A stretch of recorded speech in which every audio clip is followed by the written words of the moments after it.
Bien, creo que hasta ahí están todos adentro. Bien, ahora Profe, sí.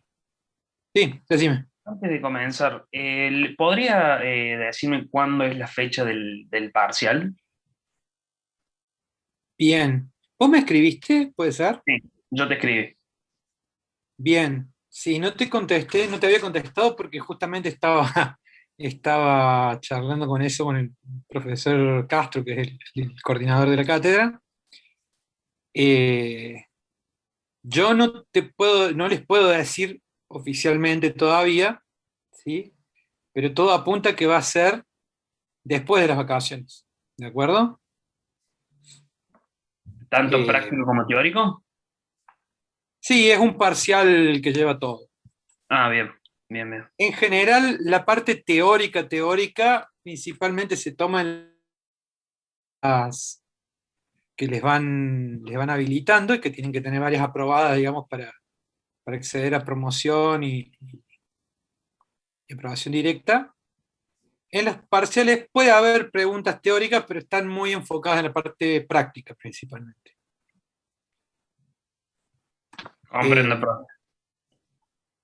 no se los habíamos todavía pasado y todavía no tenemos una fecha oficial, porque en realidad sí la teníamos y es la que aparece en la planificación, pero ¿qué pasa? Que esa planificación la entregamos a principio de año y el tema es que, bueno, supuestamente íbamos a empezar el primer semestre con este tema de la modalidad no presencial, y hay varios elementos que también van cambiando durante el año, entonces se decide replanificarlo también en función de cómo vemos el avance con los distintos cursos, ¿no?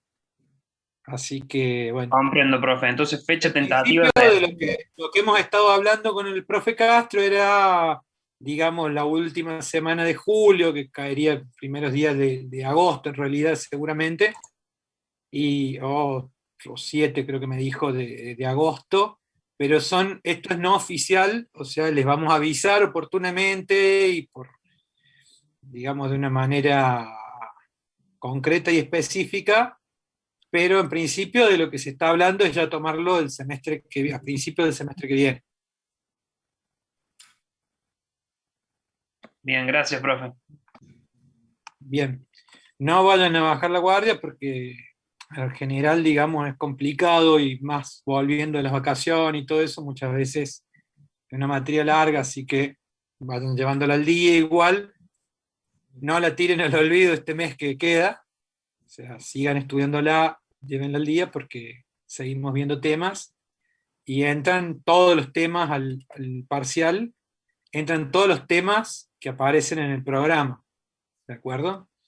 Un anuncio muy importante para decirles, es que las próximas 2 clases conmigo van a ver el tema de programación lineal entera, ¿sí? Programación entera, esta clase y la próxima, y con el profe Sergio Rosa, en el práctico van a ver otro tema, que está relacionado, ¿sí? Pero van a ver 2 modelos que no van a ver conmigo.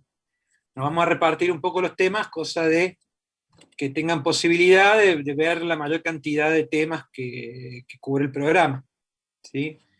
Entonces esto normalmente lo hacemos así, ¿de acuerdo? Solo que generalmente toda la parte de entera y transporte, etcétera, generalmente la da él y yo llego a dar alguna clase nomás de esto. Ahora vamos a ver 2 clases conmigo de programación entera y 2 clases con los temas específicos, digamos, de redes que van a ver con el profe los días martes, ¿sí? Estas próximas 2 semanas.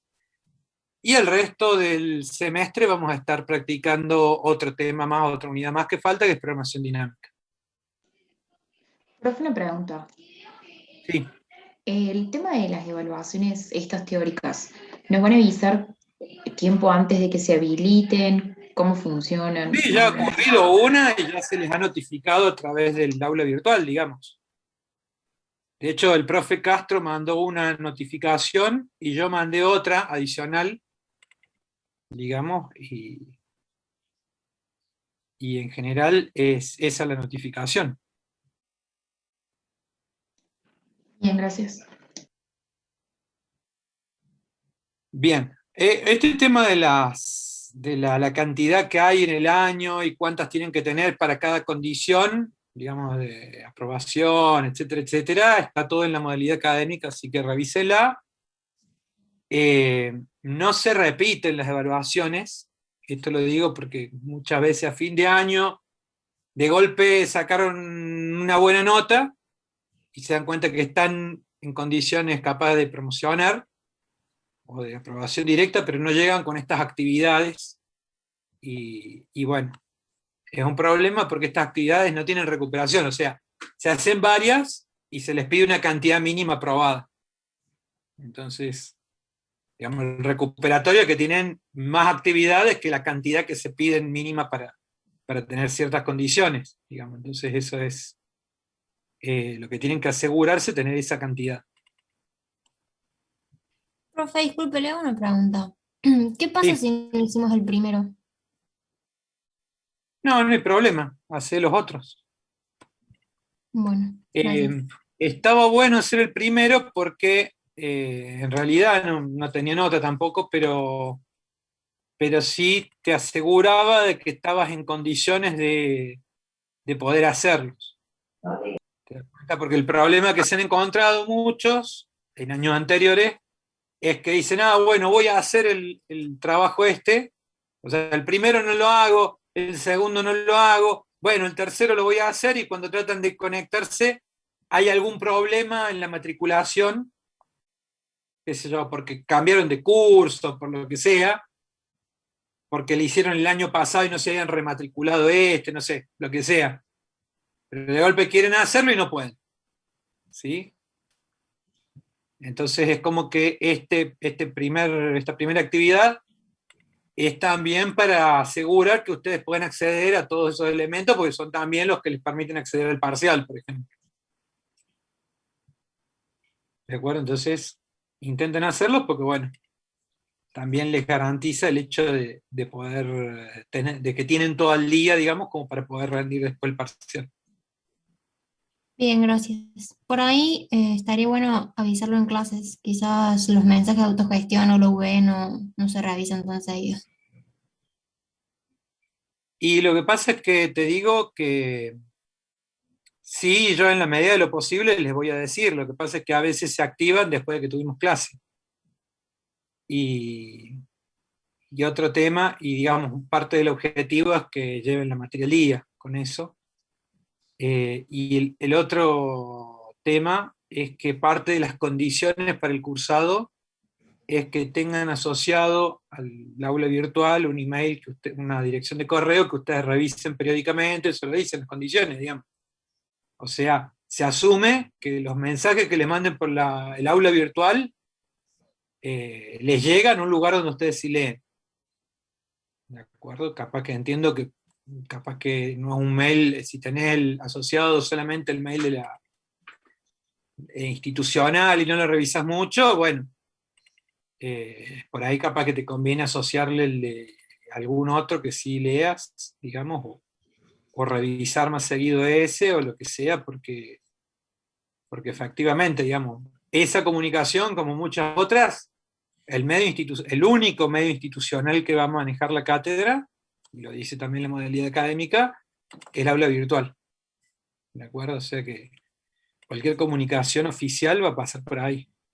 Le hago una consulta. ¿Las evaluaciones estas se hacen directamente en la UV Sí. o hay que conectarse por Zoom, No, las algún punto? evaluaciones estas son por la UV. Después va a estar el parcial, que ya se les informará en qué condiciones, cómo se va a hacer, digamos. Pero en Gracias. principio, de estas evaluaciones, todo por la UV. Y las pueden O- hacer dentro del rango que está habilitado a la hora que les dé la gana.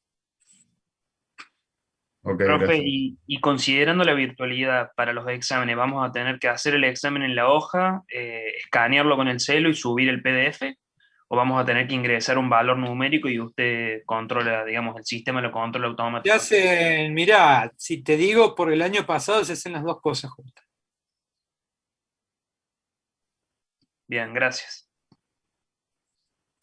O sea, tienen el año pasado lo manejamos con ustedes llenando el formulario, pero también subiendo, digamos, la foto de lo que estaban escribiendo. Profe, ¿de qué fecha quedó al final el primer parcial?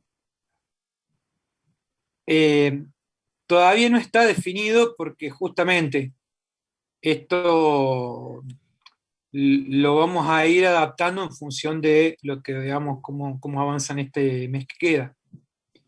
Pero extraoficialmente, de lo que estábamos hablando era de tomarlo directamente en las primeras semanas, digamos, del primero o segunda semana del segundo semestre. Perfecto. Igual, como te digo, esto no es algo que defino yo, y te digo, ni siquiera el coordinador realmente lo define totalmente él, porque va a ver el avance de todos los cursos, o sea que no es tampoco que le dé la gana, sino que va a tener que ver cómo hayan avanzado los cursos y qué es lo más razonable y beneficioso para que salga todo bien. Así que no es una fecha arbitraria simplemente, por eso es que, digamos, nosotros teníamos una fecha prevista, pero bajo otras condiciones. Y esa fecha todos los años siempre la hemos cumplido, digamos. Este año y el año pasado hemos tenido que empezar a moverlo un poco porque, bueno, las condiciones estas implican que tengamos, digamos, que considerar ciertos factores que en condiciones normales no tenemos en cuenta, no nos hace falta tener en cuenta. Bien, ¿alguien más? Bueno. Entiendo ya con están viendo ahí la pantalla, ¿no? Profe, una consulta. ¿Existe la posibilidad de que se pueda hacer un espacio de consulta?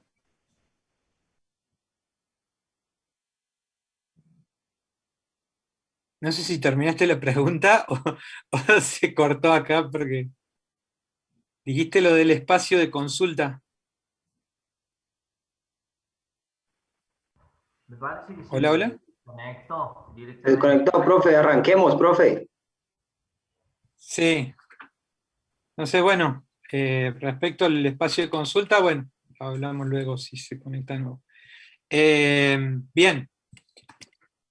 Largamos, sí, larguemos. Yo quería, antes de seguir, ya sé que, bueno, con el práctico ya han hecho varios ejercicios de sensibilidad. No obstante, me gustaría que volvamos a pasar rápidamente por el ejercicio que habíamos visto, ¿sí? Como un repaso general, pues cuando hacíamos análisis de sensibilidad íbamos a identificar los rangos de variación dentro de los cuales no se producía un cambio en las variables de la base, o sea que no cambiaba qué variables estaban en la base, aunque, digamos, sabíamos que un cambio en alguno de esos parámetros podía tener digamos, estos tres efectos, podían ser alguno de ellos, una combinación de ellos, todos juntos. Nosotros con el rango de sensibilidad, cuando calculamos el rango de sensibilidad de los parámetros, lo que establecemos es cuál es el cambio que se puede producir sin que haya un cambio en la estructura de la solución óptima, es decir, que cambien las variables que están acá. Entonces, básicamente, esto va a venir de la mano entonces de que o acá estos valores no cambien de manera que se produzca un cambio en la condición de optimalidad, por lo cual deja de ser esta la solución óptima, o que alguno de estos no se haga negativo, en cuyo caso deja de ser factible la solución y bueno, no tiene sentido hablar de aceptar ese cambio porque la solución que obtendríamos no es factible. Podría haber cambios en Z, en los valores de las variables, o en la estructura, decía. Estudiamos los cambios sobre los coeficientes C o sobre los valores del lado derecho. Cuando hay cambios en los coeficientes, teníamos que ver si la variable era no básica o básica. Si es no básica, simplemente observábamos el CJ menos ZJ. Por ejemplo, en este caso, decíamos, si acá aumenta, esto disminuye. En algún momento esto aumenta tanto que esto llega a cero. Si esto sigue aumentando, en ese caso, bueno, esto se hace positivo y deja de cumplirse la condición de optimalidad. Lo mismo para este otro caso. Estos serían cambios en coeficientes C sub J, donde están asociados a variables no básicas. Si la variable, bueno, en este caso también, lo había marcado para avisarles, tengan cuidado porque nosotros esto tiene sentido sobre variables funcionales. Sobre variables de holgura no tiene sentido hacer análisis de sensibilidad porque por definición sabemos que el coeficiente es 0 y no puede cambiar porque es una variable de holgura, entonces siempre va a ser 0. Por otro lado, si el C sub J es de una variable básica, por ejemplo x1, entonces consideramos como que estamos sumando un delta C1 al coeficiente, ¿sí? Este cambio va a impactar sobre, cuando hacemos el producto de este vector sobre cada uno de estos otros vectores, va a impactar en el valor de ZJ, y como cambia el ZJ, va a cambiar el CJ menos ZJ. Entonces, se podía hacer este desarrollo. Este era el ZJ nuevo, ¿sí?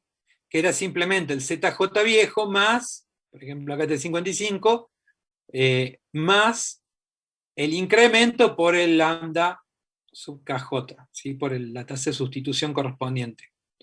Como hacíamos el CJ menos ZJ, podíamos despejar y al final nos quedaba que los nuevos CJ menos ZJ se podían calcular así. Como el CJ menos ZJ viejo menos la tasa de sustitución por el incremento sobre el coeficiente.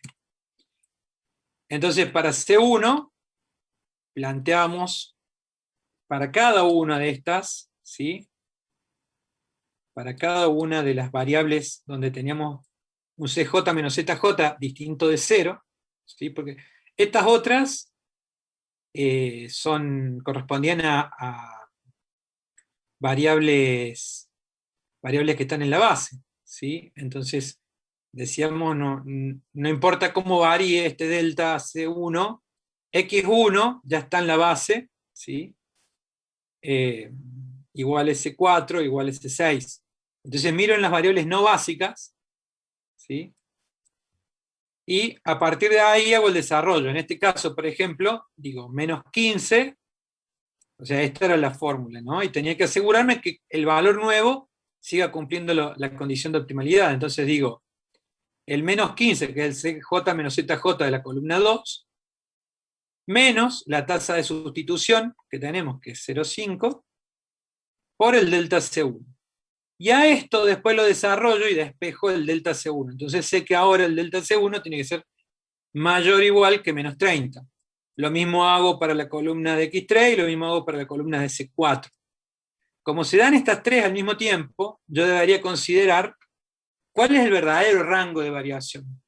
Y acá, bueno, vemos que el delta C1 no está acotado hacia arriba, o sea, podría crecer todo lo que quiera, pero no puede decrementar por debajo de menos 30. ¿Por qué uso menos 30 en vez de menos 100 o menos 110? Y porque si se cumple se cumplen todos. En cambio, si se cumple ¿sí? Por ejemplo, menos 109, se está cumpliendo pero no se está cumpliendo ni ni este. O sea que alguna de esas variables dará un CJ menos ZJ positivo, y entonces esta deja de ser la base, digamos, la solución óptima. Sobre esto, ¿sí? En este caso, es razonable que no esté acotado por arriba, porque es la única variable, ¿sí? Funcional que tenemos, el único producto que estamos fabricando. Entonces, si me están haciendo producir únicamente producto 1, ¿sí? Porque es el que mejor rendimiento me da, si yo le aumento la utilidad de ese producto, obviamente me va a convenir aún más fabricar ese producto. Entonces no va a haber problema, porque, digamos, si aumenta esto, el delta C1, con más ganas voy a querer fabricar de ese tipo de producto. Pero eventualmente podría haber quedado acá X1 y X2, que esto es algo que me preguntaron en la clase pasada, ¿no? En ese caso, probablemente acá, en la tasa de sustitución, tendría un valor negativo, ¿sí? Si acá tuviera un x2, por ejemplo, y estoy analizando este. Entonces, ese valor negativo, en alguna de estas, ¿sí? En este caso sería por acá, haría que la tasa de sustitución fuera negativa y esto se haría positivo, y al hacer este despeje me quedaría un menor o igual. ¿De acuerdo? Entonces, básicamente, en este caso no me quedó ninguna restricción de menor o igual, solamente porque hay una sola variable funcional en la base, y las demás son de holgura. Pero si hubiera más variables de holgura, probablemente me va a quedar una restricción de menor. Alguna de estas probablemente va a quedar acotando a delta C1 en que no supere cierto valor positivo. Y ahí me quedará bueno que el menor valor que puede admitir el incremento es menos 30 y el mayor será el valor que haya quedado calculado. ¿Sí? En este caso en particular no quedó la cota superior, pero, o sea que es infinito la posibilidad de incremento de delta C1, pero si eventualmente yo tuviese, digamos, otra solución, podría llegar a quedar delta C1 menor o igual que 20, por ejemplo. Con lo cual, el incremento estaría entre menos 30 y 20. Después, en este caso, como decía, es de entre menos 30 a infinito, porque no hay ninguna cota de menor o igual. Después, las restricciones para valores del lado derecho, teníamos que discriminar si eran restricciones sobre, o eran valores del lado derecho sobre restricciones no limitantes o limitantes.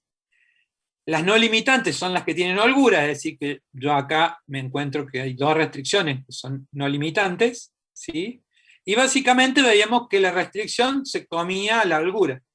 Entonces yo decía, si S4 es la cantidad de materia prima que me sobra, ¿hasta cuánto puedo decrementar esto? Y por cada unidad que yo pierda de materia prima, es simplemente una unidad menos de holgura que voy a tener. Entonces, cuando lo decremente tanto que ya no me queda holgura, ese es el límite. Porque si decrementara aún más, no me quedaría holgura que gastar, y ya ahí cambiaría la base. Entonces, el mínimo valor aceptable, digamos, de incremento sería menos 1200, y el máximo sería infinito, porque yo podría aumentar tanto la materia prima como se me dé la gana, y cada unidad extra lo único que hace es producir más holgura. Y con respecto a la otra variable, a S6, bueno, lo que pasaría es que cada unidad extra, digamos, esta es la restricción asociada a S6, cada unidad extra, acá la restricción es de mayor o igual, ¿sí? En realidad me cambia dónde va o la lógica con la que hago el cálculo, esto ya lo vimos, pero básicamente es S6 me está diciendo que estoy 40 unidades por arriba del mínimo. Si yo aumento 1, acá, en vez de estar 40 unidades por arriba del mínimo, estaría 39. Y así, entonces, ¿cuántas unidades puedo pedir como mínimo? Puedo subir esto. Y hasta 40 más de las que tiene acá, ¿sí? Que son las que se comen este excedente. Si yo entonces, yo podría incrementar hasta 40 el delta B3, y decrementarlo, puedo decrementar todo lo que quiera, porque a medida que vaya bajando esto, o sea, si yo pido 10 como mínimo y estoy 40 por arriba de ese mínimo, si en vez de haber pedido 10 hubiera pedido 5, ¿sí? Lo único que pasa es que en vez de estar en 40 por arriba del mínimo, ahora voy a estar 45 por arriba del mínimo. O sea que mientras más baja esto, más grande se hace la holgura, y de nuevo, no me importa. Entonces, básicamente esto puede decrementar infinitamente e incrementar hasta 40 unidades. Y ahora quedaba el punto de qué pasa si hay variaciones en el lado derecho, de valores del lado derecho, pero en restricciones limitantes. Acá el único caso era el de las horas de mano de obra. Entonces acá yo digo, bueno, ¿qué pasa si tengo una hora más de mano de obra, por ejemplo? ¿Cómo afectaría? Porque acá las horas de mano de obra son un recurso que he agotado. Entonces, si yo consigo más horas de mano de obra, voy a poder fabricar más, básicamente. Y si consigo menos, voy a fabricar menos. Entonces, el efecto que hay, digamos, ya me deja ver que va a cambiar el valor de las variables, va a cambiar el valor de Z, Ahora, ¿cómo establezco entre qué rangos puede cambiar sin que cambie la base? Bueno, básicamente la lógica es la siguiente. Yo digo, ¿cómo calcular un valor nuevo de BLD? Este es el valor actual de las variables básicas. Y cuando yo decía, bueno, si quiero aumentar, por ejemplo, una unidad de holgura, acá acuérdense que esto debería decir ese 5, si yo quisiera aumentar en una unidad esta holgura, esta variable S5 actualmente vale 0, no está en la base. Si yo quisiera que valga 1, ¿sí? Las tasas de sustitución me decían cuánto perdía yo de las variables básicas. O sea, cuánto había que restarle a estas para saber el nuevo valor. O sea, si yo tengo una hora de holgura, o sea, quiero que me sobre una hora de mano de obra, y eso implica fabricar 0,01 unidades menos del producto 1, y así, digamos, y el negativo se suma, en realidad. Entonces, básicamente, lo que voy a hacer es hacer el cálculo, diciendo ahora, bueno, el valor actual del BLD, ¿sí? Que son los lambda sub i, más el delta, o el incremento que le voy a poner acá, por el vector de las tasas de sustitución. Y yo decía, hey, pero si esto es lo que pierdo, ¿sí? Pero lo que pasa es que así yo lo estoy analizando cuando digo, son 5.000 y quiero que me sobre uno. Entonces está bien. Quiere decir que en realidad voy a fabricar con 4.999. Pero ahora lo que estoy estudiando no es que quiero perder una de las 5.000, sino que quiero aumentarle una. Entonces, en vez de leer lo que es como lo que pierdo del plan de producción actual, ahora no es un excedente, no es una unidad que perdí, sino una unidad que voy a agregar. Entonces los números van a ser iguales, pero ahora los voy a sumar. O sea, antes estaba diciendo quiero que me sobre una hora de las 5.000. Y ahora quiero decir, quiero usar las 5.000 y una hora más que estoy tirando. Entonces, esto, el número en valor absoluto sigue siendo el mismo, lo que pasa es que ahora lo sumo, porque estoy asumiendo que no es que quiero que me sobre una hora, sino es que quiero gastarme las 5.000 y además tirarle una hora adicional. Entonces, por eso es que se suma acá, cuando las restricciones son de menor o igual o de igual. Y si la restricción fuera de mayor o igual, entonces se quita. ¿Sí? Esta definición, digamos, es para cualquier variable para cualquier valor del lado derecho de una restricción limitante. Entonces, para nuestro caso, que es la restricción 2, la limitante para ese 5, tomamos el vector del lado derecho, más el delta B sub 2, que sería el incremento que ponemos acá, por las tasas de sustitución, y esto lo vamos a sumar porque la restricción era de menor o igual.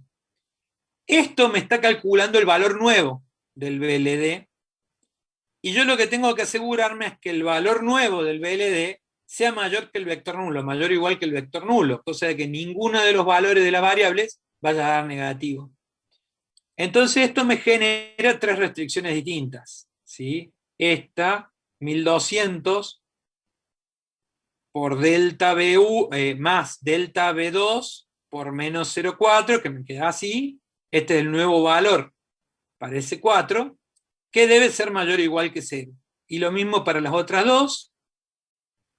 Entonces, bueno, si despejo ahora delta B2, tengan siempre presente que cuando movemos un coeficiente que, digamos, va con el negativo, y lo llevamos multiplicando, dividiendo al otro lado, cambia el sentido de la desigualdad. Por eso es que acá era de mayor o igual y acá quedó como de menor o igual.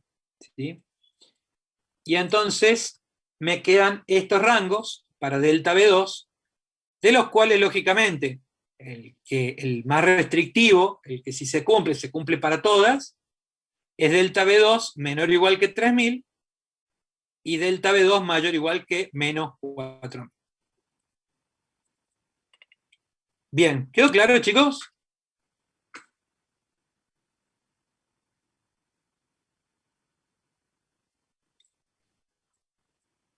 Hola, hola. Sí, profe. ¿Sí? ¿Quedó claro? ¿Alguna pregunta?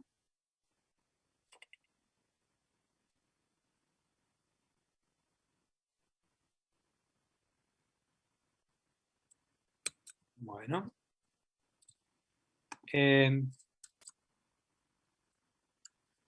Acá simplemente hay, esto lo podemos hacer algún día como repaso, pero este es el modelo cargado en el software Lindo, esta es la salida, ¿sí?, del software Lindo. Este es el modelo con el que estuvimos trabajando, ¿sí?, exactamente. El software Lindo me muestra acá el valor de la función objetivo, me muestra el valor de las variables, me muestra el costo reducido, que es básicamente el valor, en valor absoluto, digamos, sería el CJ menos ZJ de esas variables, ¿sí? Pero acá yo lo tengo que leer en términos de qué era el problema. En este caso, nuestro problema era un problema de maximización. Acá, un costo reducido de menos 15, lo que me está diciendo es que si yo quisiera, yo en este plan de producción óptimo no fabrico unidades de X2, ¿sí? Si quisiera fabricar una unidad, perdería 15 pesos, ¿sí? O sea, de este óptimo, por cada unidad que yo quiera fabricar adicional de X2, perdería 15 pesos. Y si fuera de X3, perdería 75. Después tenemos el valor de las variables de slack, ¿sí? Y acá lo que tenemos es el precio dual. Como vemos, como esto es un slack que tiene holgura y este también, ¿sí?, en realidad el precio dual es 0 porque decimos, o sea, esto lo dice un teorema, pero más allá de eso, decimos si la materia prima me está sobrando, conseguir una unidad extra de materia prima no me hace ganar más plata. En cambio acá, las horas de mano de obra no me están sobrando, ¿sí?, no me está sobrando horas de mano de obra, entonces, como no me está sobrando, ¿sí?, acá podría ser 0, podría ser un valor positivo, ¿sí? El teorema no es de ida y vuelta. Si es positivo, entonces este es 0, pero si este es 0, acá puede ser cualquier cosa, pero porque podría ser 0 si es por ejemplo, un problema con múltiples soluciones o con un problema con solución básica degenerada. Pero básicamente en este caso, lo que podemos ver es que me dio un precio dual de 1,1, que significa que por cada unidad que yo pueda conseguir adicional de horas de mano de obra, voy a aumentar Z en 1,1. O sea que es un recurso del que me conviene conseguir más unidades, porque mientras más unidades consiga, más plata voy a poder generar. Y acá tenemos para los coeficientes, ¿sí?, acá está la variable, y este es el valor del coeficiente en la función objetivo, los rangos de variación, y acá están los valores del lado derecho, ¿sí?, y el rango de variación para cada uno, que son los que estuvimos calculando recién. Acá tomé el mismo problema, pero cambié este parámetro, le metí un 51, este era 10, antes pedí una producción mínima de 10, y ahora le puse de 51. Entonces, fíjense que en esta solución nosotros sí o sí necesitamos, digamos, lo cumplíamos porque fabricamos 50 y me pedían 10 como mínimo, ¿de acuerdo? Acá, en primer lugar, el incremento que le puse a ese coeficiente estuvo por arriba, estuvo por arriba, sí, porque lo llevé a 51, o sea que me salí del rango de variación. Cuando uno se sale del rango de variación, básicamente tendría que reescribir el modelo con ese cambio y resolverlo de nuevo, que es lo que hice acá. Y acá podemos observar que, bueno, bajó la cantidad de plata total que conseguimos, se consiguen fabricar 51 unidades, ¿sí? Y acá tenemos un precio dual de menos 30, que es que por cada unidad adicional que yo pida como mínimo, voy a pagar 30 pesos. Lo cual es lógico, porque es como que le estoy pidiendo cosas, o sea, acá claramente por lo que cobra por cada unidad del producto 1, digamos, le conviene fabricar unidades del producto 1, porque gana mucho más que con las otras y gasta menos recursos. Entonces, siempre le conviene fabricar del producto 1. Si gasta todo en producto 1, solo llega a 50 unidades y yo le estoy pidiendo 51. Entonces, ¿qué hace el modelo, digamos, en la resolución? Básicamente, pierde una de las 50 unidades, o sea, fabrica 49, y con los recursos que libera, me genera 2 unidades del producto 2, pero esto, digamos, es lo más conveniente, considerando que tiene que llegar a 51 unidades fabricadas. Pero ¿qué pasa? Ese intercambio me hace perder plata con respecto a la solución anterior. Entonces, cada vez que yo pida una unidad más, va a tener que hacer ese intercambio de nuevo, y por cada, digamos, unidad que yo esté pidiendo extra, en realidad voy a estar 30 pesos menos de este resultado. Bien, ¿alguna duda? ¿Consulta, aclaración?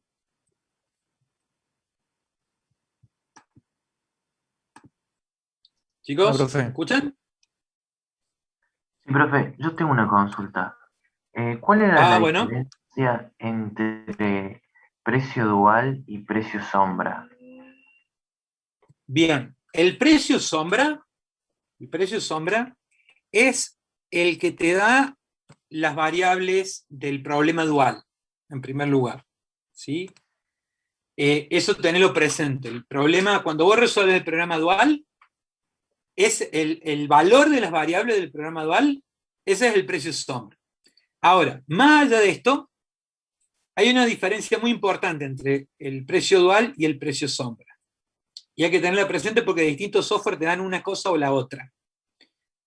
El precio sombra te dice cuánto incrementa Z por cada unidad adicional que tenés del recurso del que estás hablando. O sea, el precio sombra de la hora de mano de obra es 1,1. ¿Qué significa? Que por cada unidad de hora de mano de obra que vos consigas, el Z incrementa en 1,1. ¿Vamos hasta acá? Sí, profe. El precio dual, en cambio, lo que te dice es la mejora. Te dice cuánto mejora Z por cada unidad adicional que conseguís del recurso. Y parecen lo mismo, pero no lo son. ¿Por qué? Porque el precio sombra habla siempre de incremento. ¿Cuánto va a incrementar Z? No me importa si el problema es de máximo o de mínimo. Te está diciendo cuánto va a incrementar Z. ¿Está? Por otro lado, el precio dual siempre habla de mejora. Entonces vos lo tenés que adaptar al tipo de problema que estabas analizando para entender cómo se va a mover Z. O sea, cuando el problema es de máximo, precio dual y precio sombra son lo mismo. Van a ser el mismo número y con el mismo signo.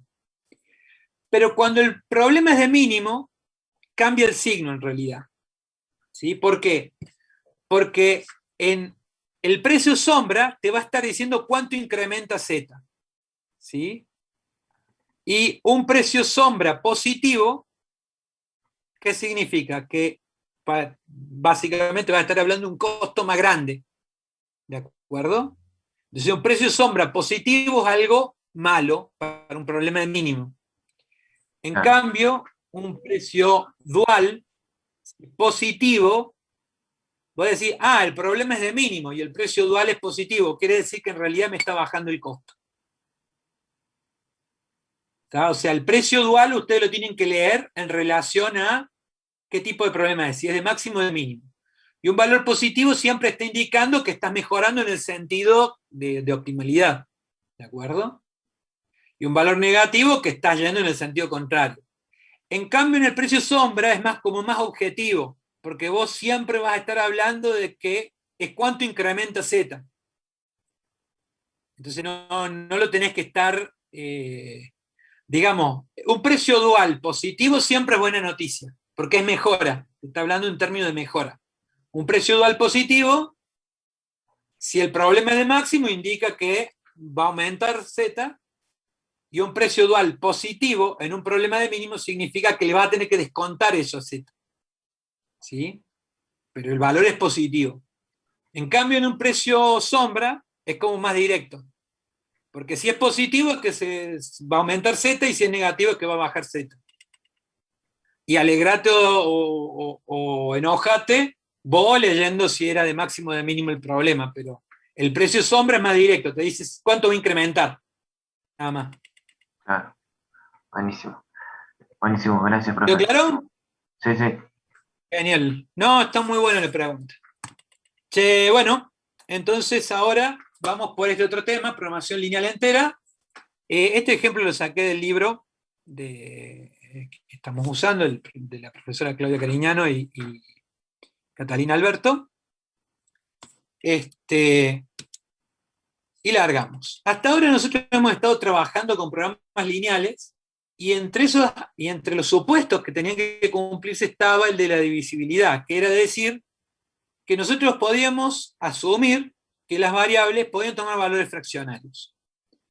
Y eso era un problema porque no modelaba la realidad de todos los problemas. Cuando yo hablaba de kilos de producto o de tiempo que pasaba, capaz que era aceptable un valor fraccionario, pero en muchos problemas nosotros estuvimos tratando cosas que en la práctica no aceptarían un valor fraccionario, ¿sí? Cantidad de personas que van a trabajar en un puesto u otro, cantidad de productos de un tipo y de otro que pueden fabricar, o cantidad de autos de un tipo y de otro, etcétera, etcétera. Entonces hay muchos casos donde no es aceptable, digamos, un valor fraccionario como solución. Entonces, lo que estudiamos con programación entera es básicamente estos otros casos, ¿sí? Nosotros veníamos con esos problemas haciendo la vista gorda respecto a que las variables asumieran valores fraccionarios sobre cosas que no se podían, más que nada para que vieran una variedad de problemas a modelar más grande. Porque sabíamos que después venía esta unidad y era fácil resolver ese problema, ¿no? Entonces, pero en la práctica ustedes, cuando hay variables que tienen que ser enteras, van a tener que tratarlo a ese tema. Entonces, y el problema es que Simplex solo no lo puede tratar. Simplex, el método Simplex, asume que las variables pueden tomar valores fraccionarios y no hay con qué darle a eso. Entonces, ¿qué es lo que se hace con este tipo de problemas? Bueno, arrancamos con este ejemplito, ¿sí? Tenemos dos variables, A y B, bueno, Z es 10A más 50B, dos restricciones, ¿sí? sobre este conjunto de variables. Y acá es donde cambia en realidad la cosa, porque ahora decimos que ponemos la restricción de no negatividad sobre A y B, que ya la conocíamos, pero además ponemos otra restricción que es del tipo de variable. Y en este caso aclaramos que además de ser mayor o igual que 0, A y B son enteras. ¿De acuerdo? Esto no es un comentario al margen, sino que es como si pusiéramos otra restricción.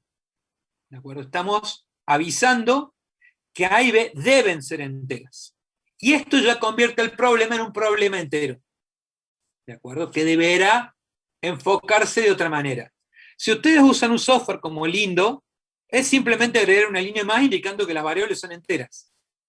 Si ustedes usan un software como Solver, es simplemente agregar una restricción más indicando que variables son enteras. O sea, a la hora de usar el software no cambia nada, pero sí es importante que ustedes entiendan el algoritmo que hay detrás, qué es lo que cambia realmente en la resolución, porque bueno, si eventualmente tienen que trabajar con esto, que es realmente muy útil, va a haber parámetros que van a tener que cambiar y que conviene que entiendan cómo funciona la cosa. Entonces, si yo graficase el problema sería este, ¿no? Estas serían las dos restricciones, esta sería la función objetivo, no le den bola a esto todavía, y bueno, desplazando la función objetivo en el sentido de maximización, me da que este punto es el óptimo. En esta solución, ¿sí? Esta solución corresponde al punto 4,45,7, ¿sí? Y me da un Z de 328,9. Ahora, la pregunta es, ¿me sirve esta solución? No me sirve. ¿Por qué? Porque las variables tienen valores fraccionarios, ¿sí? Tienen valores decimales y habíamos especificado que la variable tiene que tener valores enteros. Acá aparece un primer concepto, que es la relajación de un programa entero. Hablamos de la relajación del programa entero cuando decimos que resolvemos el mismo problema, o sea, la relajación es el mismo problema, pero eliminando la restricción de que sean enteras. Entonces, en este caso, ¿sí? La relajación lineal del programa corresponde a esta solución, ¿sí? Y está bien.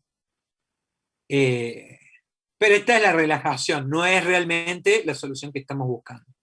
Lo que pasa es que nosotros vamos a trabajar mucho, el método simplex, lo que me puede resolver realmente es la relajación. O sea, el programa lineal donde no hay restricción de que sean enteras las variables. Entonces hay que entender bien que existe ese concepto de la relajación. Ahora, si yo resuelvo la relajación, me da esto que no me sirve, y este es el z. Primer pregunta para pensar. Una solución entera dentro de este espacio de soluciones tendrá un z mayor, menor, igual, mayor, igual, menor, igual. ¿Qué les parece? No lean nada acá, piénsenlo simplemente. Yo digo, tengo todo esto como región factible. Aunque los que pueden ser solución realmente del problema entero son los puntos azules, que son justo los que caen en las intersecciones de los valores enteros. Entonces, el z óptimo está acá, ¿sí? Pero para la relajación. Ahora, el z óptimo para el problema entero, en este problema de máximo, ¿podrá ser mayor que el z de la relajación? No, profe. No puede, claramente no puede, ¿sí? Puede ser igual si justo coincide, si justo se da que la solución de la relajación ya da variables con valores enteros, entonces bueno, ahí sí, porque coincidieron y da igual. Pero lógicamente, si vos vas a buscar, a ver, esto es bastante sencillo, si vos tenés una región factible, ¿sí? Y esta región factible corresponde a la relajación, y vos adentro vas a buscar el máximo, bueno, encontrarás algún punto. Si vos agregás restricciones ahí adentro, o sea, ya no solamente es el programa lineal de la relajación, sino que además agregás restricciones, lógicamente estás haciendo más chiquito el área donde estás buscando, entonces, en el mejor de los casos te va a dar el mismo z, pero lo natural es que te dé el mismo más chico. ¿Sí?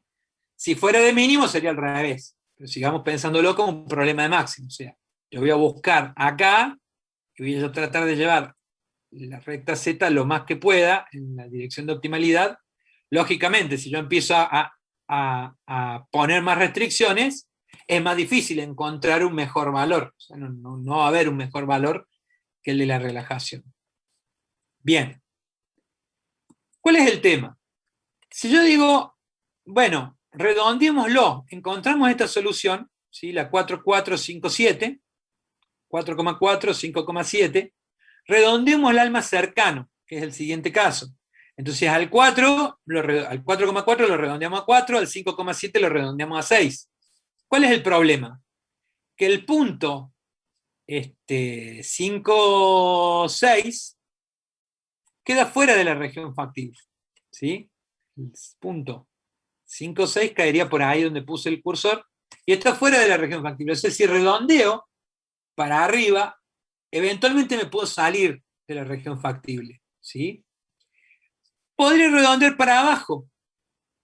¿Sí? Y si redondeo para abajo, que sería la solución 4,5, sería este punto, me da un z de 290. Ahora, fíjense una cosa. Si yo, por la razón que sea, descubro el punto 2,6, pruebo con el punto 2,6, el punto 2,6, evaluándolo en la función objetivo, además de estar dentro de la región factible, me da un z más grande. Entonces, ¿qué quiero mostrarles con esto? Que básicamente la mejor solución dentro de los valores enteros que hay en la región factible, no necesariamente la vamos a encontrar redondeando, de hecho puede llegar hasta quedar una solución no factible, ¿sí? Puede quedar una solución que no esté dentro de la región, y eventualmente, aunque quede dentro de la región factible, redondeando, no necesariamente es la mejor. ¿De acuerdo? Acá este punto está mostrando un z de 320, y si redondeamos hacia abajo todo, me quedaba 290. O sea, pasamos de este punto, ¿sí? Que sería el redondeado, a este otro. Y hay muchos ejemplos donde podrían ver que ni siquiera necesariamente van a quedar cerca. O sea que redondeando, capaz que inmediatamente pasa a ser un punto muy lejano el mejor de los enteros. Entonces redondear nos sirve. Vamos a ver entonces un método que se llama ramificación y acotamiento, o ramificación y acotación, o branch and bound en inglés, que es el método con el cual, digamos, se puede llegar de manera consistente a la mejor solución. ¿Me siguen hasta acá? ¿Alguna duda? No, profe, va muy bien. Bueno, entonces, ¿cómo sigue esto? Tomamos este ejemplo. Una única restricción, una función objetivo, lo resolvemos por método gráfico, vemos que la solución óptima para este problema en la relajación, ¿sí? O sea, vamos a resolver primero la relajación, ¿sí? O sea, obviamos este punto, esta restricción de que tienen que ser enteros, y me da que la solución es 0, 2,5. Llegamos a una solución. El problema es que esta solución no me sirve. Entonces, ¿qué es lo que vamos a hacer? Este método se basa en dos criterios o dos estrategias, ¿sí?, que trabajan unidas. La estrategia de ramificación lo que me va a ayudar a hacer es a ir dividiendo la región factible, ¿sí?, o dividir el problema básicamente que tengo en problemas donde eventualmente la solución óptima entera quede en alguno de esos problemas. Entonces, la idea acá es que si, por ejemplo, en el problema anterior, yo decía, bueno, tengo este punto que es el óptimo en la relajación, yo voy a dividir esto en dos problemas distintos. Esos problemas van a mantener parte de la región factible, que tenía el problema original, pero van a eliminar esta parte intermedia, en este caso, porque fíjense que ¿qué tienen en común todos los puntos que estoy señalando acá? Que están entre 5 y 6, o sea, tienen algún valor fraccionario. Entonces, como tienen algún valor fraccionario, cualquiera de ellos no me serviría como solución entera. Entonces, ¿cómo voy a dividir? Voy a crear un nuevo programa lineal que tenga esta misma región factible, pero además va a tener una restricción acá que diga que los valores de B deben ser mayores o iguales que 6. Entonces, básicamente, me estoy quedando con este triangulito de este lado. Ese va a ser uno de los problemas. Decimos ramificación, pero vamos a generar dos ramas. Una rama va a ser un problema nuevo, que va a tener la misma cara que el anterior, pero le agregamos una restricción para que los puntos tengan que ser mayores o iguales que 6, ¿sí? Y al otro le vamos a agregar una restricción, va a tener la misma región factible en principio, pero le agregamos ahora una restricción que diga que los valores de B deben ser menores o iguales que 5. Entonces toma esta parte. Entonces un problema captura esta región factible y el otro problema captura esta región factible, ¿sí? Y esta región se perdió, pero no me importa porque los valores que hay acá adentro, ¿sí?, tienen un valor de B fraccionario. Entonces no me servían igual. ¿Está claro hasta acá?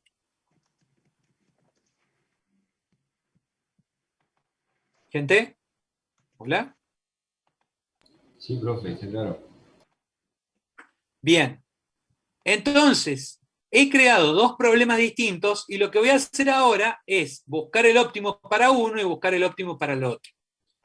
En este caso, si busco el óptimo para este, me va a quedar que esta es la solución óptima, que es justo el punto que habíamos dicho que era el mejor, ¿sí? Y esto va a ser, y acá viene la parte de bound o de acotamiento, o sea, cuando resuelvo este programa lineal nuevo, encuentro una solución óptima con valores enteros, ¿sí? Y entonces, como encuentro esa solución, ya tengo una referencia. Digo, bueno, uno de los problemas ya me dio bien y el Z es 230. Esa es la cota, ¿sí?, que voy a estar usando ahora para medir a las otras ramas. En este caso solamente tengo una sola rama, que si la resuelvo seguramente me va a dar un Z menor. Entonces no supere esa cota mínima que tenía, porque ahora yo quiero que las nuevas soluciones, las nuevas ramas, en realidad siempre tengan un valor igual o mayor que ese. O sea, que es la cota mínima de lo que espero encontrar. Y bueno, entonces En este caso, simplemente con dos ramas que creé, en una encontré el z óptimo, en la otra, si resolviera acá adentro, me daría un z que seguramente, o sea, estaría acá, porque esta era la restricción que agregábamos, o sea que el z óptimo terminaría en ese punto que estoy señalando, que no es ni entero, y seguramente el z va a ser peor porque, o seguramente no, va a ser peor porque esta recta, para pasar por ese punto, tendría que estar más abajo, o sea que el valor del z es menor. Entonces comparo los dos y digo, bueno, este ya es una solución entera y tiene un valor más grande, este tiene un valor de z menor. No tiene sentido que siga ramificando porque se da lo que estábamos hablando antes. Si yo voy quitando porciones de la región factible, nunca voy a poder encontrar un valor de z mayor, porque en realidad estoy simplemente eliminando puntos, o sea, en la región más grande donde puedo encontrar el mejor valor, digamos, de z, y si empiezo a cortar, las regiones que me queden más chicas tienen menos libertad para moverse, entonces los valores de z van a ir reduciéndose. Lo que pasa es que yo quiero un valor de z que sea óptimo, pero que además tenga los valores enteros en las variables. ¿Queda claro esto?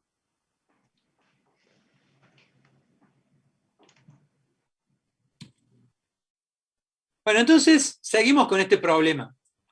Tomamos el problema original, resolvemos la relajación, es decir, quitamos esta restricción de entero.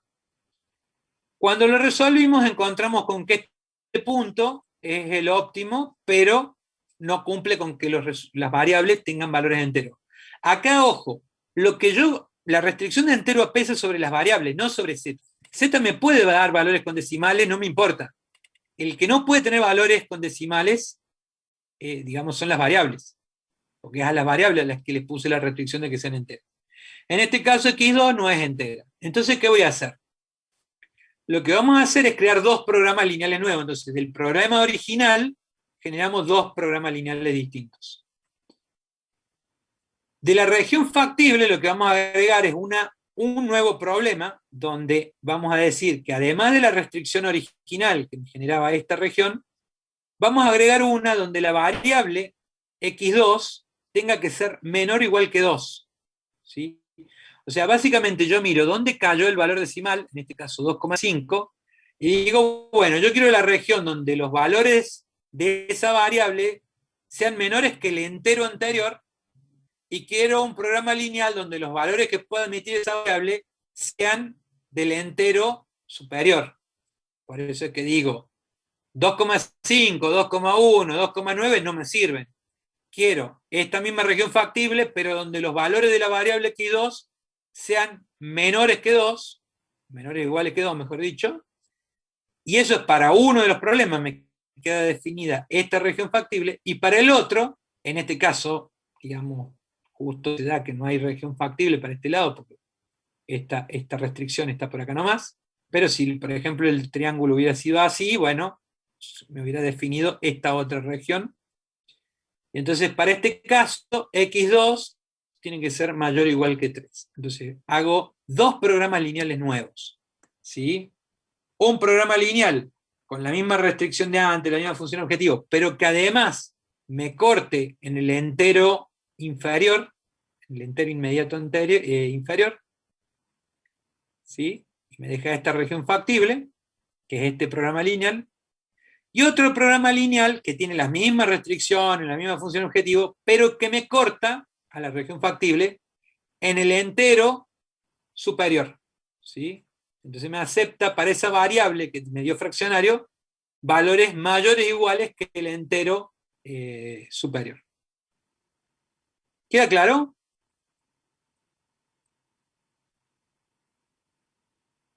Sí, profe. Entonces resuelvo el primer programa lineal, digamos, que me quedaba, me da esto, puedo observar acá que no me dio con variables enteras, porque x1 me da un valor fraccionario. Resuelvo el otro y es un problema no factible, porque no se cruza, digamos, no hay puntos que cumplan con esta restricción y esta otra al mismo tiempo. Entonces, esta rama no la puedo seguir porque, bueno, quedó así. Entonces, arranqué con esta primera solución, a partir de ahí agregué dos restricciones, ¿sí? una me dio no factible, ya no puedo seguir por esta rama, la otra no me dio entera. Entonces voy a tener que seguir ramificando por acá. ¿De acuerdo? Entonces, este programa lineal corresponde a este último que habíamos visto, que ya tenía dos restricciones, o sea, la primera, la original del programa, y la segunda, que era que los puntos estuvieran por debajo del entero 2. Entonces lo que vamos a hacer ahora es generar dos nuevos programas lineales. Ahora la variable que me está dando fraccionario es x1. Entonces, ¿qué voy a hacer? Voy a eliminar toda esta franja de puntos, cosa de forzar a que la solución se vaya o a esta región factible que me queda acá, o a esta otra, ¿sí?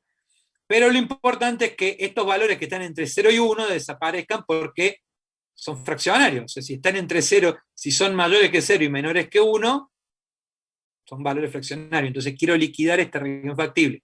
Para liquidarla lo que hago es crear dos programas lineales. Uno que va a cortar esta parte, entonces voy a buscar el valor de x1 en esta solución es 0,67, era un punto por ahí, ¿sí?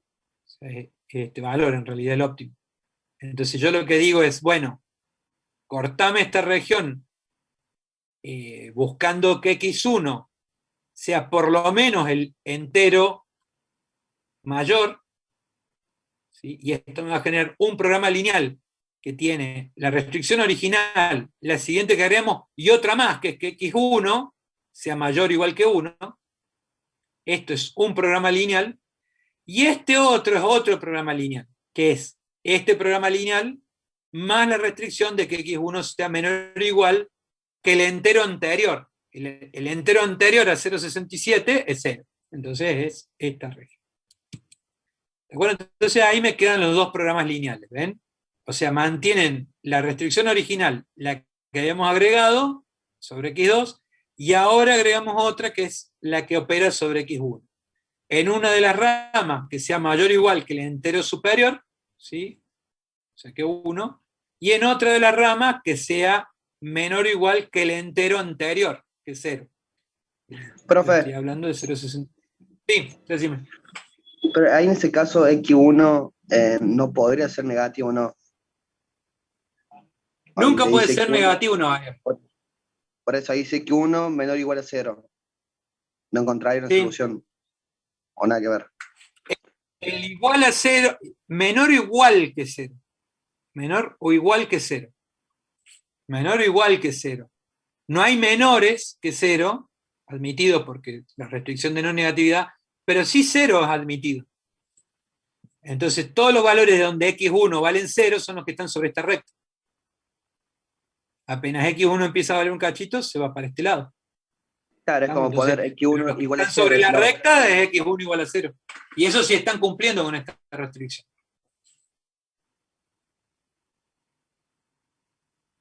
Bien, bien. Entonces, genial. Entonces, seguimos por acá. Esta primera restricción me partía la región factible. Fíjense que ahora están operando tres restricciones. La original, la segunda que agregamos en esta rama, y la tercera, que es esta que estamos agregando ahora, y me deja este triángulo donde el óptimo está ahí arriba, ¿sí? Y fíjense que no me da un valor con variables enteras, o sea que tampoco me va a servir, pero si analizo el otro, resulta que sí me da una solución entera. Esta es la primera solución entera que encontramos. Es solución entera no por el valor de z, sino porque las variables son enteras. x1 vale 0 y x2 vale 2. Esta solución es la primera candidata que tenemos. ¿De acuerdo?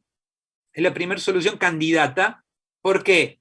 Y porque en realidad esta podría ser una solución óptima para mi problema entero, el problema original que teníamos. Ahora, ¿qué problema hay acá? El z me da 10. Acá empieza, esto es ramificación, pero ahora empieza acotación. ¿Por qué? Porque yo digo, el z de esta rama es 10. ¿Sí? Y esta yo no la voy a tener que seguir operando, porque en realidad acá ya encontré una solución que cumple con las restricciones de que sean enteras las variables. O sea que de acá no voy a seguir ramificando. pero podría seguir ramificando esta otra rama. Y ahí es donde tengo que usar el criterio de acotamiento. ¿Por qué? Porque si, por ejemplo, acá me hubiera dado que el Z en esta rama, en esta región factible, es de 9, ponele, en vez de 11,75, acá me hubiera dado 9, yo diría, no hay forma de que de acá adentro, si encima lo empiezo a cortar, a recortar estas áreas, no hay forma de que me salga un Z mayor que 10. O sea, si ya el máximo me da 9, entonces no puedo, no tiene sentido que siga ramificando por este lado, porque aunque encuentre una solución con valores enteros, ¿sí?, esa solución nunca podría ser mayor que 9. En este caso, o sea que eso me serviría, por eso que decimos que se convierte en cota, este Z. ¿Por qué? Porque sé que como mínimo ahora voy a explorar ramas que tengan valores de Z de 10 o más, ¿sí? Pero de menos de 10 no tiene sentido, porque de ahí adentro nunca va a salir una mejor solución que esta que ya encontré. En este caso, en cambio, encontramos que el Z es mayor que la cota. Entonces, como es mayor que la cota, no me puedo confiar en que esta sea la mejor solución, porque en una de esas, quien te dice que ramificando por acá, alguno de los puntos que han quedado no tenga un mejor valor de Z, y sean, digamos, y sea una solución entera. Entonces, tengo que seguir ramificando, por lo cual, por eso, va a haber que seguir, bueno, estas dos corresponden a estas dos, ¿sí? Habíamos empezado con el problema, generamos dos ramas, una de no factible, de la otra era esta región factible, agregamos dos restricciones, estas son estas dos nuevas ramas, estas dos nuevas ramas son estos dos programas lineales, en esta encontramos una solución entera, entonces es la primera solución candidata, nuestra cota, ¿sí?, es 10, esta es la cota mínima, o sea que menos que eso no nos sirve. Si las ramas que quedasen sin explorar tuvieran un valor menor que 10, o sea, las ramas que queden con valores de Z menores que 10, no las exploro, las tacho directamente, no me interesa. En este caso me queda una, por seguir explorando, entonces vamos a ramificar por esta. Con lo cual en el próximo slide lo que voy a poner es esta solución que corresponde a este gráfico. Y sobre este gráfico tendremos que de nuevo hacer una ramificación y cortar, etc. ¿Me siguen hasta acá?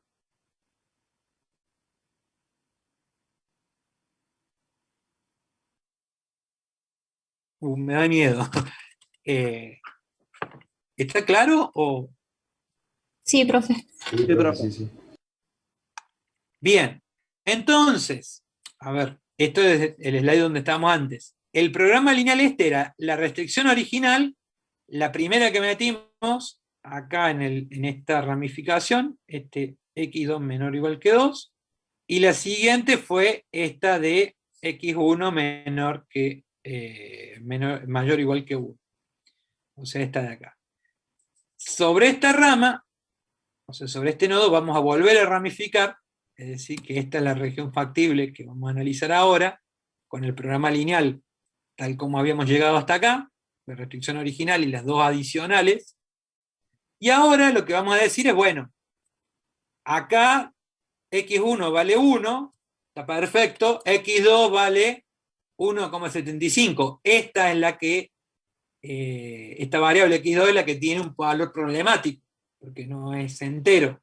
Entonces, ¿qué vamos a hacer? Vamos a establecer dos programas lineales nuevos que corten, acá es 1,7, si es este valor de acá, vamos a cortar toda esta región de los valores entre 1 y 2, ¿sí? Y entonces me queda un programa lineal que tiene esta región factible, ¿sí?, con los valores de x2 menores o iguales que 1, y después me va a quedar esta otra que no, en realidad voy a buscar la intersección entre esta región factible y todo esto, que son los valores de x2 mayor que 2, mayor o igual que 2, que es, digamos, que es un problema no factible, es incompatible esto, ¿sí?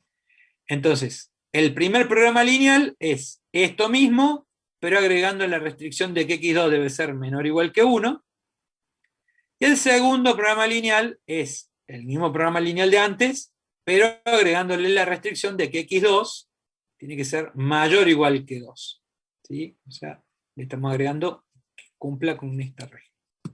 Bueno, resolvemos el primero, nos da un óptimo, en este caso, miren, de 2 para x1 y de 1 para x2, o sea, es una solución óptima entera, y el z nos da 11.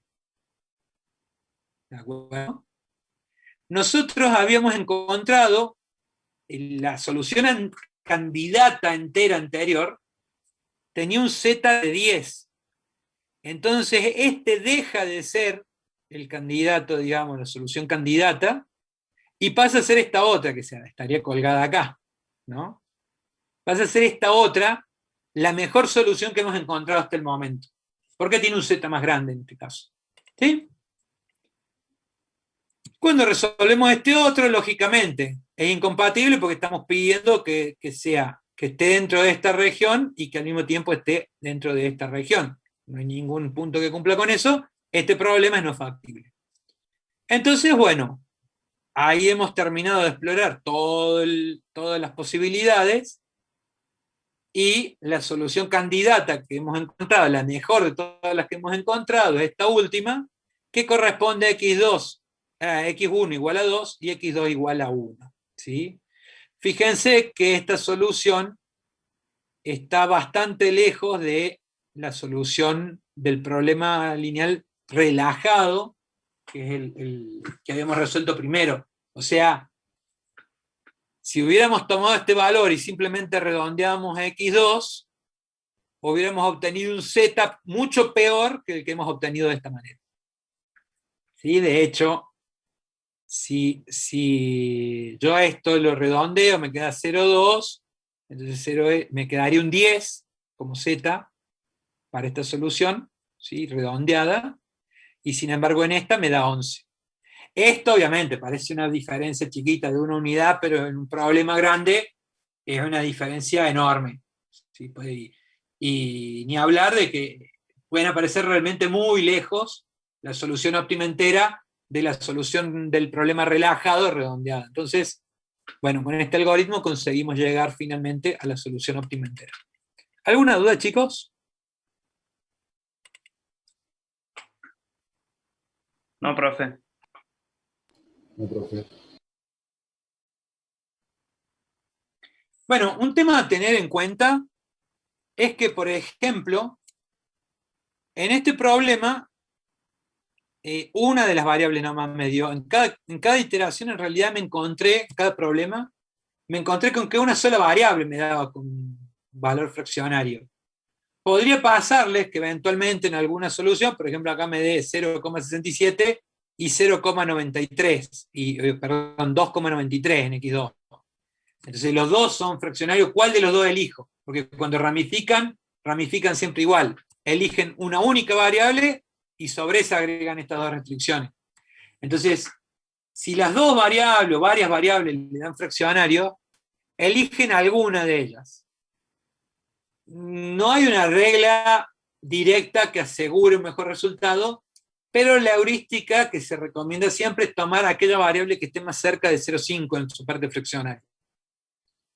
¿De acuerdo? O sea que en este caso, donde tengo 0,67 y 2,90 que decía, o 1,90, convendría ramificar por x1, porque la parte fraccionaria está más cerca de 0,5.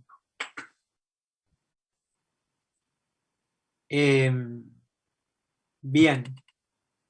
Otras cuestiones.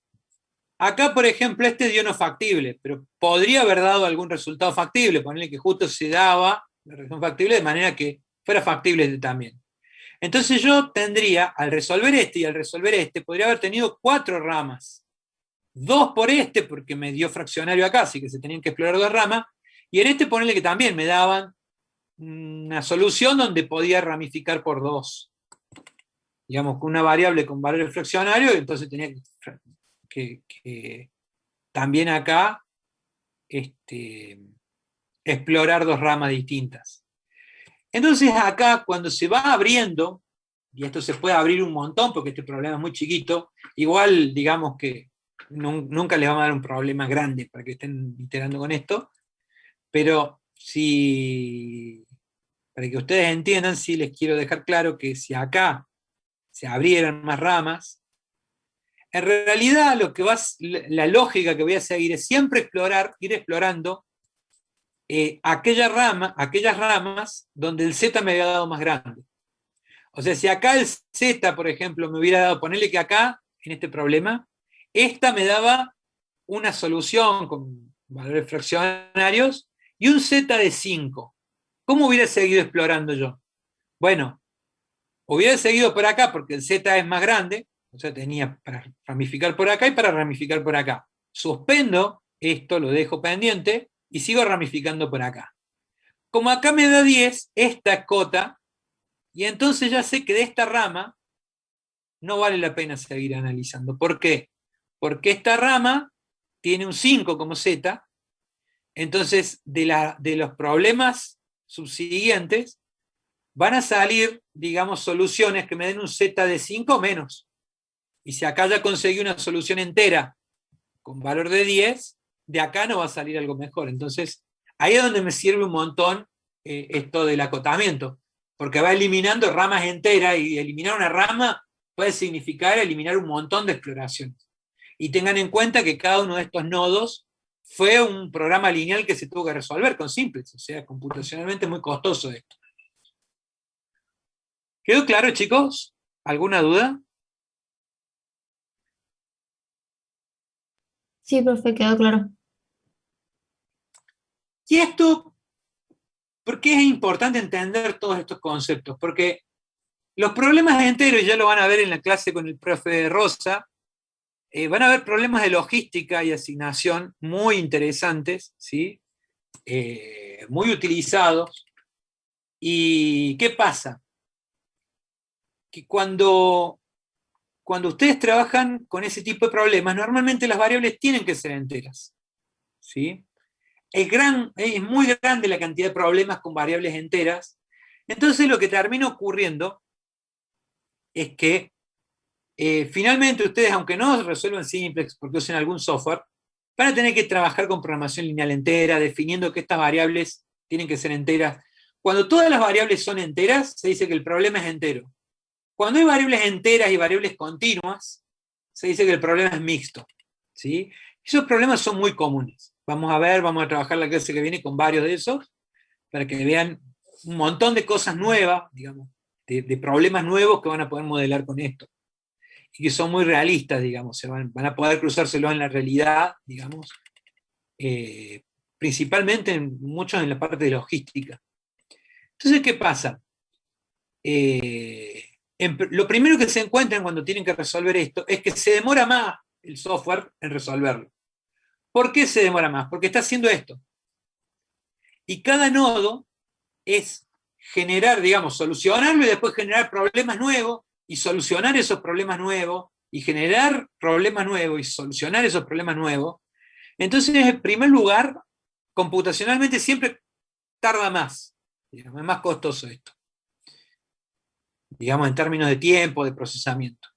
En segundo lugar, es importante que entiendan que el software, como esto se puede demorar mucho, generalmente le va a dar una posibilidad de configurar esto para que no se cuelgue la vida procesando. Entonces, algunos parámetros que les puede llegar a pedir el software según el tipo de paquete que estén usando es el nivel de profundidad, ¿sí? El nivel de, digamos, el nivel de fracción que es aceptable. O sea, le pueden pedir 0,00001, con lo cual una solución con una fracción, una parte decimal muy pequeña, corta. Ahí porque considera que, bueno, cumplió con el criterio. Entonces ustedes pueden poner, por ejemplo, hasta qué punto se puede aceptar eso. Pueden poner la cantidad de tiempo que va a estar procesando. Cosa de que ustedes dicen, bueno, te dejo que esté 3 horas. Y que no se vaya más allá de eso. Puede, y corta en la mejor solución candidata que haya encontrado hasta el momento. ¿Sí?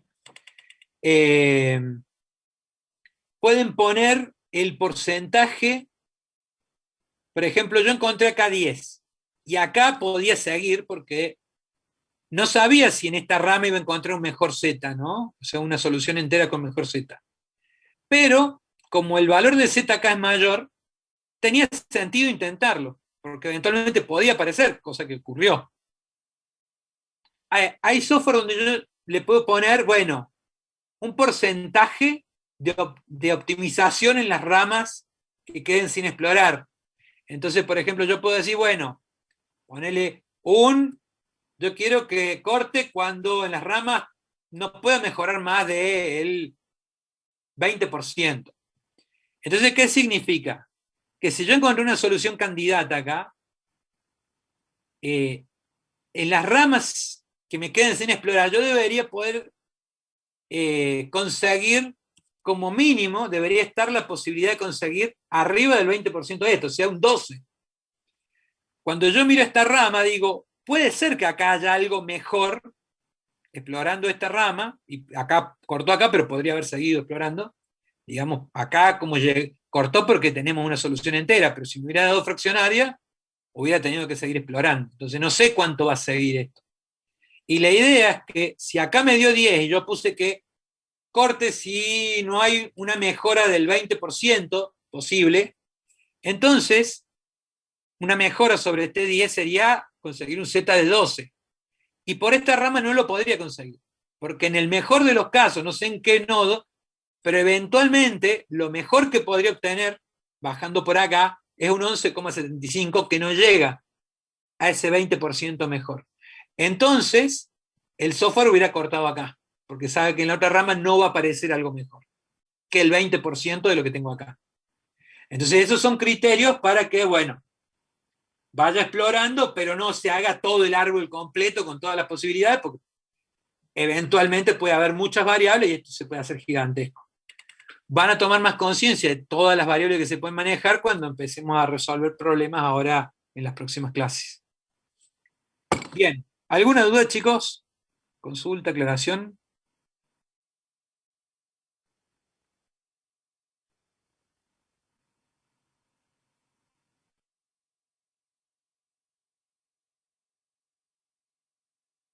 No, profe.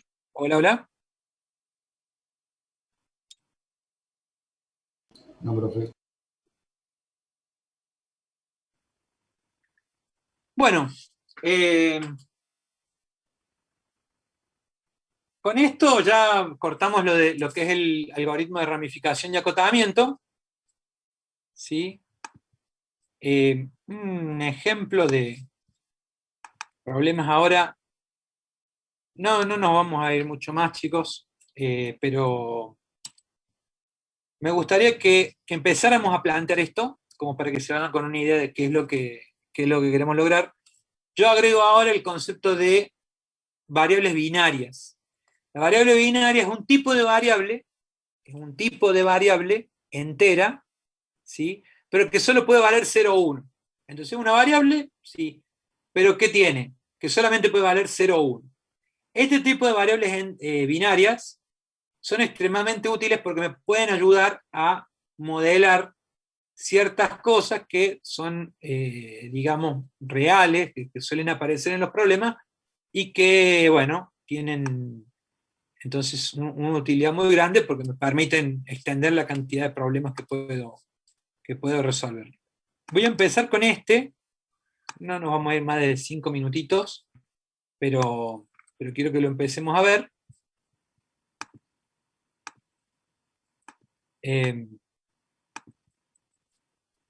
La Carvalense es una empresa ubicada en la ciudad de Villa Mercedes, provincia de San Luis, fabrica motores de tractores y máquinas agropecuarias. En la tabla se presenta la información general principal.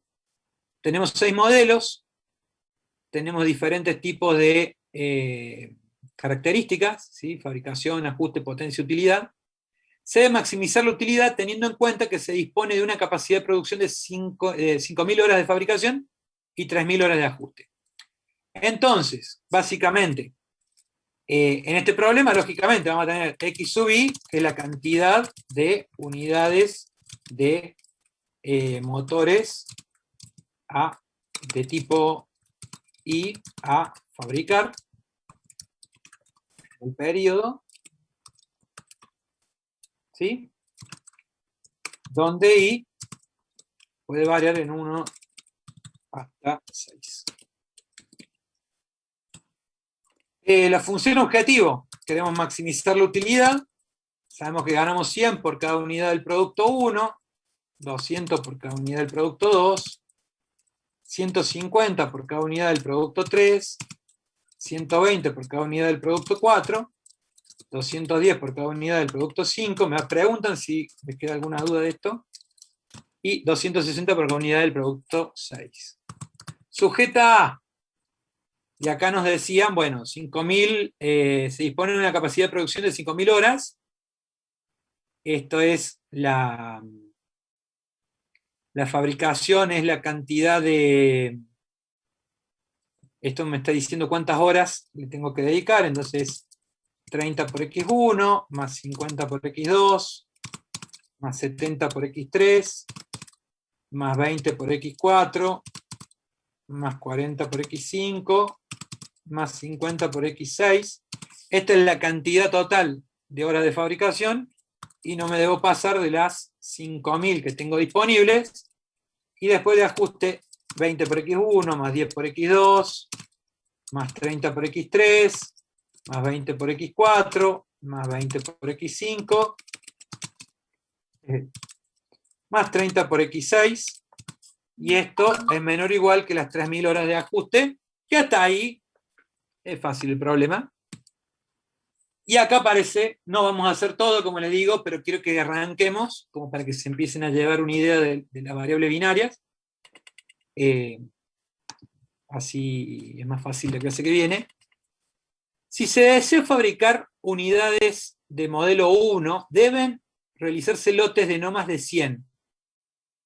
El costo fijo por fabricar este tipo es de 500. O sea, lean bien esto. Si se desea fabricar unidades del modelo 1, deben realizarse lotes de no más de 100. O sea, yo puedo fabricar hasta 100 unidades del producto 1. ¿Sí?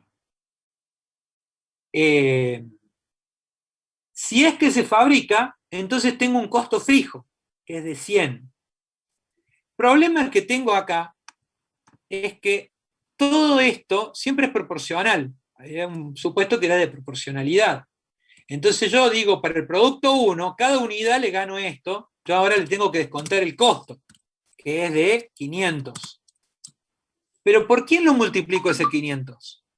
Porque si yo fabrico unidades del producto 1, ¿sí? No importa cuántas haga, solamente le tengo que restar 500 porque es un costo fijo. Pero si no fabrico ninguna, no tendría sentido pagar ese costo fijo. ¿Me explico? Entonces, esto no lo puedo resolver con las variables con las que veníamos trabajando. Porque si yo lo multiplico por x1, le voy a estar quitando el costo fijo por cada unidad del producto que estoy fabricando. O sea que si fabrico 10, voy a estar restando 10 veces el costo fijo y no tiene sentido eso. O sea, si fabrico 1, fabrico 10 o fabrico 100, siempre se descuenta 500, que es el costo fijo. Pero si no fabrico nada de ese producto, entonces no debo restar el costo fijo. Y ahí es cuando aparecen las variables binarias. La vamos a nombrar normalmente con la variable y, ¿sí? Y las vamos a describir así. Y sub i es igual a 0 si se decide fabricar unidades del motor tipo I. ¿De acuerdo? Y sub i es igual a 1. Acá es, perdón, si se decide no fabricar es igual a 0. Y si se decide fabricar es y igual a 1. ¿De acuerdo? Entonces, esta variable es binaria. Hasta acá yo tampoco lo había puesto. X sub i es mayor o igual que 0, porque son variables que tienen que cumplir con la restricción de no negatividad. Y le voy a poner que además son enteras, y enteras, porque son cantidad de motores. Entonces ahora sí vamos a empezar a trabajar con esto. Vamos a decir, son motores, lógicamente no puedo ser medio motor, voy a hacer cantidades enteras. Entonces las XY tienen que ser enteras. Pero además, voy a agregar las Y sub I, que son binarias.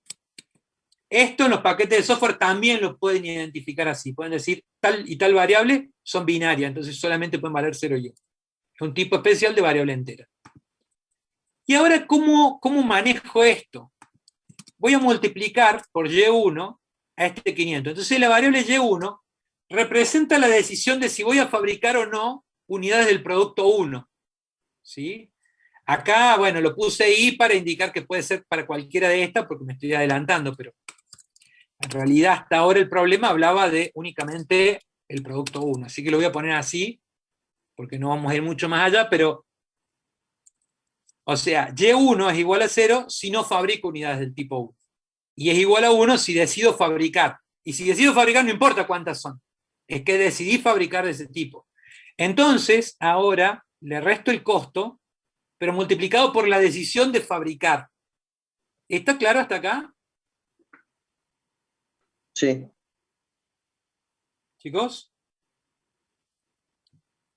Sí, profe. Bueno, y acá viene la magia, porque esto solo no sirve así. ¿Por qué? Porque esto, en realidad lo mágico sería creer que X1 y Y1 van a trabajar juntas, porque en ningún lado lo dije matemáticamente. Sí puse que, bueno, X1 es la cantidad de unidades, y acá puse que Y1 es la decisión de fabricar motores del tipo 1.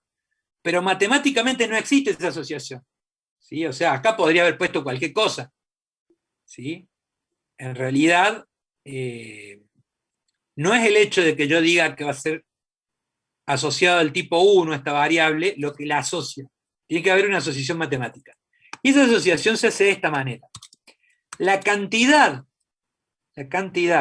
de unidades del producto 1 debe ser menor o igual, ¿sí?, a 100, que es la cantidad máxima que puedo fabricar en el lote del producto 1, por la decisión de fabricarlas. Entonces miren cómo opera esta restricción. Esta restricción es la que hace la magia, y es muy importante que la tengan presente, porque si en un parcial, en un final, no ponen esto, se considera un error de concepto importante. ¿Sí? Entonces, ¿cómo funciona esto? Mi problema es que si yo no pusiera esto, si esto no existiera, tranquilamente esta variable podría valer, por ejemplo, 50, ¿sí? X1 podría valer 50, y Y sub 0, perdón, y Y1 podría valer 0. Y esta solución, donde esta vale 0 y esta vale 50, podría ser factible porque cumple con las restricciones. Nosotros sabemos que no encaja, que no tiene sentido, pero en las restricciones no hay nada que impida que sea esa solución. Entonces yo lo que necesito es que cuando esta valga 0, esta tenga que forzarse a valer 0. Y cuando esta valga 1, esta pueda tener algún valor mayor que 0. Entonces, ¿cómo funciona esta restricción? Si esta vale 0, ¿sí?, si Y1 vale 0, entonces a este 100 lo estoy multiplicando por 0. Entonces lo que estoy diciendo es que X1 es menor o igual que 0, con lo cual no le queda otra que ser 0. Porque X1 es mayor o igual que 0 y es menor o igual que 0. Entonces solo le queda la posibilidad de ser 0. Es decir, que cuando la decisión es no fabricar unidades del tipo 1, ¿sí?, la cantidad de unidades del producto 1 tiene que ser menor o igual que 0. Y si la decisión es fabricar unidades del producto 1, entonces la cantidad del producto 1 puede valer entre 0, que es la restricción de la negatividad, y 100. ¿Quedó claro? Sí. Bueno, con esto cortamos. Vamos a seguir con este ejemplo la clase que viene, pero ya con esto pueden leer el libro en esta unidad y entender esto y avanzar un poco más. Podrían responder esta parte, pero en todo caso pueden resolverla con lo que hemos visto hasta ahora. Podrían avanzar un poco más y leer la unidad completa para la clase que viene. Directamente vamos a trabajar con ejercicios, ¿sí? O sea, los conceptos fundamentales teóricos ya los hemos visto, ¿sí? Acá después hay que trabajar un montón sobre variables binarias, pero bueno, lo vamos a hacer con la práctica. Entonces, con esto cortamos, chicos. Nos vemos en la clase que viene. Hasta la próxima. Bueno, profe, Si hay alguna muchas duda, me gracias. quedo un rato, pero bueno, con esto cortamos. Chao, profe, hasta luego. Hasta luego. Chao, profe. Chao, hasta luego.